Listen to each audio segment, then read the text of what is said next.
Eh bien bonjour à toutes et à tous, j'espère que vous allez bien, c'est l'éleveur Vernier, on se retrouve aujourd'hui pour une toute nouvelle vidéo. Alors du coup dans cette vidéo on va faire l'ouverture des poules, parce que je suis déjà là, je sais que j'avais envie de faire une petite vidéo comme ça là aujourd'hui. Donc ça va être en titre, ça va être une nouvelle de l'élevage. Putain, je suis obligé de faire peur parce qu'il m'attaquerait ce couillon sinon. Donc voilà, ça c'est dégueulasse, il y a la bourrouette en plein milieu parce que je suis en train de racler tout ce qu'il y avait là, parce que ça fait dégueulasse. Donc ça manque pas de poule, non c'est bon. Alors,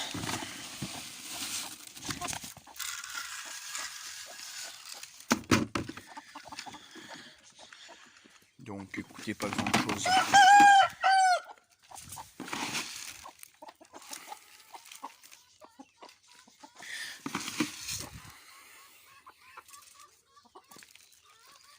J'en ai un peu partout, donc pas grand chose de nouveau dans l'élevage. C'est juste pour vous donner des nouvelles. Donc commence à y avoir un peu de peau rouge. Enfin ça a commencé. Là il y en a plus pour le moment. J'ai foutu de la terre diatomate partout dans les poulaillers, j'en ai mis partout. Donc pour le moment il n'y en a plus. J'espère que ça va durer. De toute façon l'année dernière j'ai eu le droit tout l'été, donc à mon avis ça va faire pareil. Voilà. Alors il n'y a rien qu'à changer sinon. Hormis le fait que j'ai un petit peu modifié là-bas. Je vais vous montrer tout ça après. Alors, hop là.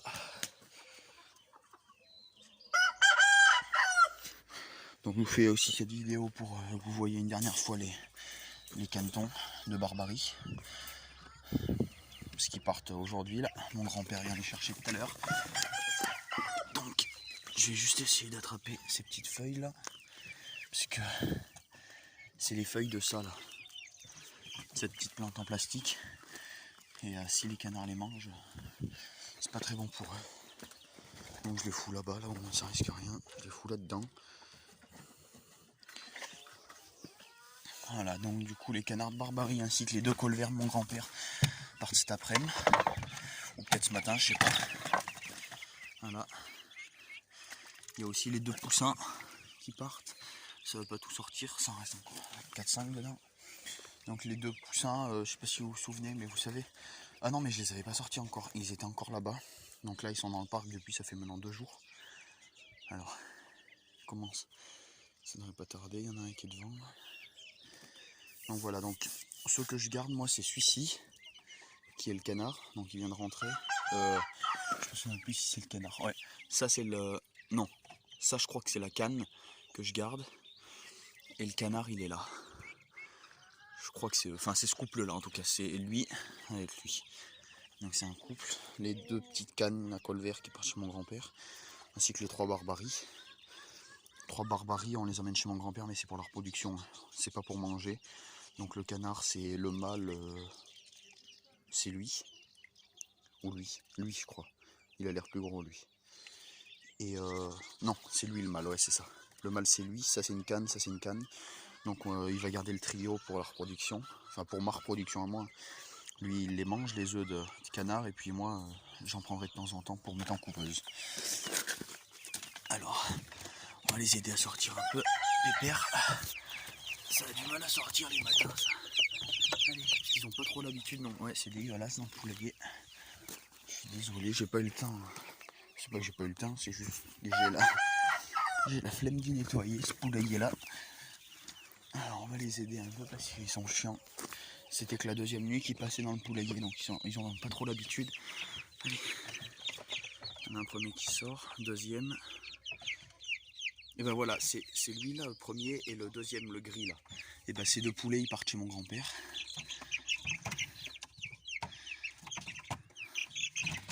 Alors, ça va pas vouloir sortir. Vous allez voir. Ils vont me faire chier. Hop là, c'est tout sorti. Donc dans ce qui vient de sortir là, du coup il y a les deux croisés de mon grand-père qui partent tout à l'heure. Ainsi qu'un coq et 2 poules marrances. Je sais pas si vous vous souvenez, il y en a une qui était née là. Et le coq est une des poules que j'avais achetée. pour la reproduction. Donc du coup j'avais pour projet d'arrêter les bantams de Pékin dans ce parquet et de faire soit de la Brahma, soit de la Marance. Du coup j'hésite, parce que j'avais vraiment envie d'arrêter. J'avais commencé, il y avait des personnes qui étaient intéressées pour prendre tout le parquet entier, enfin ça c'est pas un problème. Mais ça se vend de plus en plus. J'ai mis une annonce un soir et le lendemain j'avais eu 4 appels pour de la bantam. Ça commence à repartir un peu, donc je verrai ce qui se vendra. Du coup j'ai vendu, je sais pas si vous vous souvenez, il y avait une petite poulette lisse, noire, qui était dans les premières portées, qui a été vendue hier avec sa sœur qui était frise et rousse. Donc ces 2 petites poulettes, elles sont parties pour 20 € les 2. Voilà, les poulettes. Alors c'est le coq qui cherche à cocher les poules. Donc de toute façon, dans tous les cas, si jamais je continue de la bantam de Pékin, ce coq, ainsi que les 2 poules qui sont là, alors on voit pas trop, c'est bon, ainsi que celle-ci, donc tout ça déjà ça part, ça va être vendu, parce que si je continue la bantam de Pékin, ça va être de la noir caillouté blanc. Je vais garder du coup la petite noir caillouté blanc, celle-ci là qui est née à la maison, que je garde pour la reproduction, comme c'est une poule. La noir caillouté blanc qui boite, donc elle est dans le cabanon, dans la poussinière, je vous la montrerai tout à l'heure. Donc ça me fera 2 poules pour le moment. Je vais monter jusqu'à 3 poules, je pense, noir caillouté blanc. Et je vais garder ma millefleur. Donc là elle est en train de couver, mais je vais la garder parce que j'aime bien cette couleur. Comme j'avais beaucoup hésité entre faire de la noir caillouté blanc et de la millefleur, ce que je fais, c'est que je vais faire de la noir caillouté blanc, mais je vais quand même garder ma petite poule millefleur. Donc voilà, elle n'est pas méchante du tout. Donc elle a 7 œufs, ça fait maintenant 5 jours maintenant qu'elle couve. Un truc comme ça, 5-6 peut-être. Regardez, elles ont faim. Elles sont coquettes. Hop. Doucement, doucement.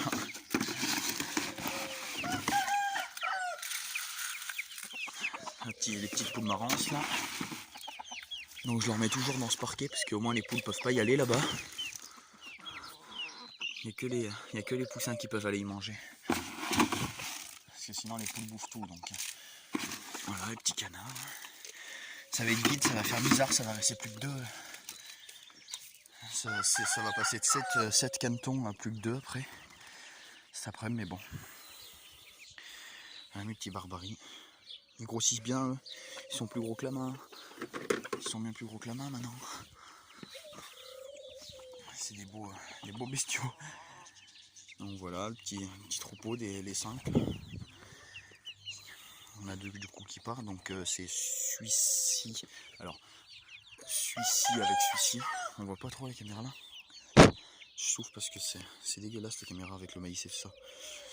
Donc ça c'est 2 poules du coup. Je sais pas si vous vous souvenez, elles étaient nées, c'était dans la 2e portée. Enfin 2e tournée, donc elles sont bien grosses maintenant. Là, elles ont déjà pratiquement 3 mois je crois, un truc comme ça. Entre 2 et 3 mois. Donc elles sont bien grosses, elles ont bien grossi. Donc ces poulettes là je vais les garder du coup pour mettre là-bas, pour mettre dans ce parquet. Ensuite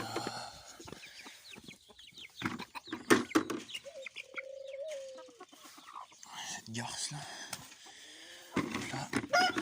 Voilà ma belle marrance qui me pond les œufs. Ah oui d'ailleurs, je vous ai pas montré du coup, ce que j'avais fait, qui me pond les œufs bien marrons là, du coup je disais. Alors, j'ai perdu la femelle qui est là-bas, tourterelle. Donc voilà, je sais pas si vous vous souvenez, avant ce filet là, ça allait comme ça, tac. Ça séparait, ça faisait la grande volière avec une petite volière ici. Donc ce que j'ai fait, c'est que j'y ai levé, j'ai attaché avec des fils de fer. Comme ça les tourterelles peuvent aller là-haut. Alors, on le voit pas, le mâle est caché, il est couché dedans. Voilà. Donc du coup j'ai foutu une cagette. Donc la femelle et le mâle y vont maintenant. C'est un pote qui m'a dit de faire ça. Voilà. Ils adorent y aller, ils y dorment d'ailleurs la nuit. Donc j'ai quand même laissé ce grillage au milieu. Parce que ici du coup je sais pas si vous vous souvenez, mais il va y avoir les cailles. Donc il va y avoir des cailles. Donc les cailles, pour pas qu'elles volent par-dessus là, il va falloir que pas que je les ai jointes, mais que je leur coupe l'aile quoi. Allez bébé.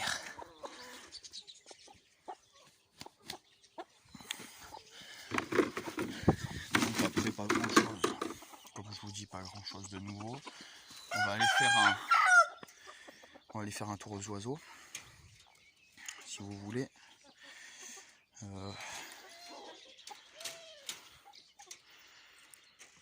Donc il y a une autre, un autre nid où c'est que les perruches sont censées naître aujourd'hui. Donc je vais lever la bâche et je vous retrouve juste après. Voilà, j'ai levé la bâche. Donc là-dedans, je souffle sur le téléphone parce que c'est dégueulasse dessus. Alors, une poule yandotte, je ne sais pas si vous vous souvenez de cette yandotte, elle est très amochée. Il faudrait pas qu'elle sorte, il faudrait qu'elle nous montre où c'est que... Voilà. Alors je sais pas si vous avez bien vu. Attention pépette. Vous voyez, il y a un trou énorme. Là-bas.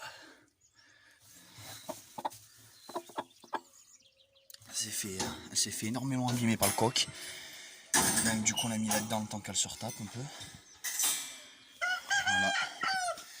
Je vais lui remettre un peu plus à manger. Elle s'est fait bien amocher par le coq. Donc faut surveiller quoi. Mais je vais lui enlever les ergots aujourd'hui. Je vais lui avec je sais pas comment enfin, si vous savez comment on fait, mais c'est avec une pomme de terre. On fait cuire une pomme de terre dans de l'eau bouillante, qu'elle soit bien chaude la pomme de terre, et puis on y plante dans l'ergot, et puis on y laisse à peu près 30 secondes, et puis ça tombe tout seul. Comme ça, il n'y a même pas besoin d'y couper ni rien. Ce sera vite fait, bien fait. Donc pour la volière, rien de spécial. Il y a des œufs encore. Il y en a dans beaucoup de nids. Alors je suis extrêmement content parce que alors je sais pas, enfin si vous vous souvenez, vous savez ma femelle bleue qui était en couple avec le mâle pastel qui est là-bas. Ça veut pas faire le focus. Alors le mâle pastel qui est ici là. Donc ils étaient en couple, elle avait un œuf, donc elle était morte, enfin elle est morte du coup. Donc le mâle pastel qui est là du coup s'est remis en couple avec ma femelle pastel qui est là-haut, qui est sur le nid. Donc la femelle est souvent dans le nid. Donc ça c'est super cool, le mâle coche bien la femelle. Donc j'ai que un mâle et une femelle pastel et ils se sont mis en couple. Donc ça c'est super bien, comme ça va me sortir du petit pastel. Ça c'est génial. Là vous voyez la femelle qui sort la tête du nid avec le mâle qui est là-haut, mâle vert clair. Donc là ils ont on est le 21, ils ont 15, 16, 17, 18. Ils ont 4 œufs, enfin le quatrième elle doit le pondre aujourd'hui normalement. Ouais c'est ça, elle doit le pondre aujourd'hui. Là-haut, dans ce nid là, c'est ma femelle pie australienne avec un mâle pie australien. Il y a 4 œufs et le premier doit naître aujourd'hui normalement. Là-bas toujours pareil. Le mâle vert avec ma femelle verte, le 4 œufs doit être pondu aujourd'hui. Donc dans ce nid là, le quatrième œuf doit être pondu aujourd'hui. Là-haut du coup j'attends que la femelle pastel fasse les œufs, pas pour le moment. Donc là la femelle qui sort la tête du nid, là il y a 6 œufs pour le moment. Donc elle a elle a fait le 6e hier, je crois. Je crois que c'est ça, elle a fait le 6e hier il me semble. Ou peut-être hier c'était le 7e, je ne me souviens plus. Donc il y en a un petit peu là. Donc elle a peut-être fini sa ponte, peut-être pas, je sais pas. Parce que ça commence à faire un petit peu. Apparemment au-delà de 6 œufs, il y a beaucoup d'œufs clairs après. Donc là-bas, alors. Donc dans le couple, donc le couple qui est là-bas là, c'est ma femelle lutino avec mon mâle, avec un mâle pie australienne, tout simple. La femelle elle a 3 œufs de mémoire, 3 ou 4, je ne me souviens plus. 4 je crois. Après il n'y a pas grand chose de nouveau. Bah si, dans le nid où c'est qu'il y avait un jeune qui était né. J'y avais regardé maintenant, ça fait... C'était avant-hier que j'y ai regardé la dernière fois. Parce que j'y ai pas regardé hier dans le nid. Donc je sais pas s'il y en a un 3e de né. Parce qu'il y en avait un 2e qui était né. Ça c'est sûr. Je sais pas s'il y en a un 3e qui est né. Donc la femelle est dedans, donc ça va être compliqué pour les voir. De toute façon, elle va pas nous laisser les regarder. Voilà, donc la femelle est dessus. Donc on peut en voir un. Ouais, c'est ça. Donc il y a plus que 2 œufs. Ça veut dire que le 3e est né. Alors, par contre j'en compte 1, 2.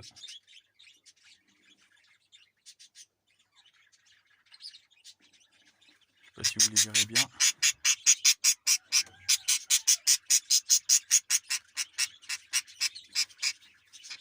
Ah non, c'est bon, c'est ça. Je vais pas la déranger plus, c'est bon. Je sais pas si on y a vu à la caméra. Il y en a un 3e qui est né. Donc ça c'est plutôt cool. Donc dans 10 jours pile, je reçois mes bagues parce que j'ai commandé 40 bagues colorées avec mon numéro d'éleveur et tout ça de 4 mm pour les perruches. J'en ai commandé un lot de 40.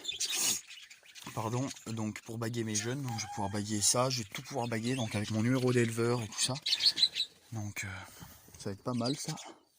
Alors non, il y a que 3 œufs, elle est censée prendre le 4e aujourd'hui dans ce nid-là. Donc dans ce nid-là, ça doit naître aujourd'hui. Premier. Là du coup dans ce nid-là, la femelle pastel y va. Il n'y a pas d'œuf ni rien, hein. C'est normal, en même temps ça fait 2 jours qu'ils se sont mis en couple, que le mâle commence à cocher la femelle. Les femelles en général, quand elles vont dans en général, j'ai remarqué, les femelles quand elles vont dans les nids, elles y vont pendant à peu près 4-5 jours. Et c'est au bout du 5e jour à peu près qu'elles commencent à pondre dedans. Donc du coup mon couple de la femelle lutino avec le mâle australienne, on verra pas leurs œufs parce que la femelle, je sais pas si vous la verrez bien, elle est retournée dans le nid. Il n'y a pas d'œufs. Après je regarde dans les autres nids, mais normalement il n'y a pas d'œufs, hein. Il n'y a pas de couple qui y vont. Enfin, il n'y a pas d'autres couples de formés en même temps. Ah si, alors, bah du coup, le couple, le mâle pastel avec la femelle pastel, du coup ils sont en couple dans ce tout petit nid là. Normalement c'est un nid pour mandarin ou je sais pas quoi. Enfin, je sais même pas pour mandarin, c'est un nid boîte, c'est pas pour mandarin je crois. Donc je sais même pas pourquoi c'est, mais c'est pas pour perruche. Du lait, regardez la différence. Donc ça, ce petit nid, et ça un nid à perruche. Donc il y a une belle différence. Surtout qu'elle a le choix, elle a le gros nid là-bas, elle a des petits nids aussi comme ça. Mais bon, elle a tous ces nids là exprès pour elle. Mais bon, elle a préféré prendre le petit nid, donc bon. Ça, du coup, c'est le couple que j'avais échangé contre un de mes couples. Voilà. Donc le mâle avec la femelle. Le mâle est de souche hollandaise, donc c'est une très bonne souche apparemment. Donc du coup, ceux-là ils se sont mis en couple. Apparemment ils n'étaient pas en couple avant. Et maintenant ils se sont mis en couple. Donc chez elle ils n'étaient pas en couple. Donc la femelle commence à avoir le croupion bien arrondi. Ça veut dire que les œufs ont pas tardé à arriver. Je sais pas dans quel nid elle est. Elle est souvent dans celui-ci là. Alors d'ailleurs je vais enlever ça. Donc elle est souvent dans ce nid là. Mais celui-là je peux pas regarder dedans juste avec le téléphone. Donc se trouve vous allez y voir des œufs, je sais pas du tout. Ça se peut parce que je regarde jamais dans ce nid. Donc elle y est souvent dans ce nid là, la femelle. Sinon elle va un petit peu dans ces nids là, dans le 8 et dans le 10. Mais c'est souvent dans celui-là. Donc si elle fait des œufs, je pense que ça sera dans celui-là. Surtout qu'ils sont bien là-haut. Personne ne peut les déranger par le dessus. Enfin, c'est nickel. Donc voilà. Quoi d'autre après? Pas grand-chose. Donc là je sais pas si c'est né encore là-dedans. Normalement non. En général, enfin dans cette portée là aussi, dans celle-ci là, ils avaient tous à peu près un jour de retard. Enfin le premier est né, enfin au lieu de naître le, alors 26, il devait naître le 10, il devait naître le 14 et il est né le 17, donc même 3 jours de retard. Donc je sais pas comment ça se fait, mais bon, c'est pas grave, il est né en attendant. Alors par contre, enfin, c'est une différence énorme. On avait dit qu'il y aurait une belle différence entre le premier et les autres qui naîtraient. Mais je pensais pas autant. Le premier, celui qui est né, ça fait maintenant 6 jours, 4 jours ou 6. Là, il y en a un aujourd'hui, un avant-hier et un... Donc il a 6 jours déjà, le premier je crois. Je crois que c'est ça, il a 6 jours. Et il est déjà sans vous mentir, il est déjà 2 fois plus gros que celui qui est né aujourd'hui. Ça grossit hyper vite. Donc du coup j'ai peur moi qu'il se fasse piétiner. Donc ceux qui s'y connaissent un petit peu en perruche ondulée, n'hésitez pas à me le dire en commentaire. Est-ce qu'il faudrait que j'en enlève? Enfin, est-ce que déjà le nid il est assez grand pour tout laisser? Ou est-ce qu'il faudrait que j'en enlève des ptios? Ça c'est pas un problème, après je pourrais en élever main. Après je n'avais pas prévu d'en faire d'autres pour le moment, élever main, mais bon. S'il faut que j'en enlèverai. Après du coup les cochons d'Inde. Voilà, vous savez qui était dans la volière, donc le troisième qui est derrière, là, le noir on le voit pas bien. Donc ils étaient dans la volière, mais bon ils me bouffent toute l'herbe, donc ce que je vais faire c'est que je vais les mettre toutes les 2 semaines. Je vais mettre 2 semaines dans la volière, 2 semaines ici, etc. Donc le mâle bélier qui va bien, mignon, le pépère. La femelle tête de lion qui va bien aussi. Tout le monde va bien. Les gerbilles, donc c'est parti. Les jeunes, il y en avait 6 jeunes, donc j'ai fait le lot à 20 balles je crois. Donc ouais, c'était 20 balles le lot. Donc ils sont tous partis chez un monsieur, là, enfin chez une dame, dans son terrarium. Donc bon, voilà. Je vais vous montrer vite fait la poule qui boite. Une petite noire qui était blanc. Donc les poussins de croisée de naine, que je sais pas quoi faire. Je sais pas quoi en faire de ces putains de poussins. Donc si jamais ça vous intéresse, je fais un prix pour le lot. Je vais faire à 20 € le lot. Je peux descendre. Hein. Si vous venez plus vous venez les chercher tôt, enfin moi ça sera cher parce qu'il faut vraiment que je m'en débarrasse. Je sais pas quoi en faire de ces petites merdes. Donc c'est que des poules. Hein. Il n'y a aucun coq, c'est 3 poules. Voilà, la petite poule qui boite, un noir caillouté blanc. Donc voilà, elle est dans les cabanes, dans les poussinières. Voilà. Donc je vais vous montrer pour vous prouver que c'est que des poules. J'en ai pris une au pif, hein. Je pourrais en prendre une autre. Vous voyez, plume de couverture bien plus petite que celle de derrière. Donc ça c'était celle-ci. Je vais prendre celle-ci maintenant pour vous montrer. Plume de couverture plus petite que celle de derrière. Et la troisième, pareil, plume de couverture plus petite que celle de derrière. Donc voilà, c'était bien pour vous prouver. Et en plus on n'y voit rien qu'à la crête, elles ont des tout petites crêtes. Rien que pour vous prouver que c'est 3 poules. Donc si ça vous intéresse, elles partent pas toutes seules. Il y en a, enfin, si ça intéresse quelqu'un, ça sera les 3. J'en fais pas partir une par une parce que sinon je vais me retrouver tout le temps avec, ça va m'en rester. Donc je préfère faire partir les 3. Donc voilà, si ça vous intéresse, n'hésitez pas à le mettre en commentaire. Et puis plus vous venez les chercher tôt, moins ce sera cher, puisqu'il faut que je m'en débarrasse au plus tôt. Donc voilà. Sinon au pire, je les donnerai à quelqu'un ou on les mangera. Hein, si j'arrive pas à les... On les fera grossir, on les mangera si j'arrive pas à les débarrasser. Puisqu'il va y avoir les poulets qui vont arriver après. J'ai une dizaine, j'en ai 10 connus qui arrivent. Et j'en ai aussi, j'en ai plus de 10 parce que j'avais un pote qui m'en avait réservé. Donc tu te reconnaîtras, Maxime. Donc si jamais... Enfin, tu les prendras de toute façon quand tu vas venir à la maison. Donc, il y a les connus qui arrivent. Il faut juste que tu me dises le nombre. C'est 3,50 € l'unité. Ils ont plus d'1 mois. Donc, tu me dis le nombre. Moi, j'en ai pris 10. Donc, voilà. Sinon, rien de nouveau. Donc, si cette vidéo vous a plu, n'hésitez pas à le mettre en commentaire, à me faire savoir en commentaire. Si vous connaissez du coup pour les perruches ondulées, n'hésitez pas à me le dire et à me donner des conseils et tout ça. Je suis toujours preneur. De toute façon, dans les volailles et les oiseaux, de toute façon on a besoin de conseils. Donc si jamais vous avez des conseils à me donner, n'hésitez pas à vous abonner, à faire un maximum de pubs. Ça me fera extrêmement plaisir. On est de plus en plus. Je sais pas si on a dépassé la barre des 100, mais ça va pas tarder de toute façon.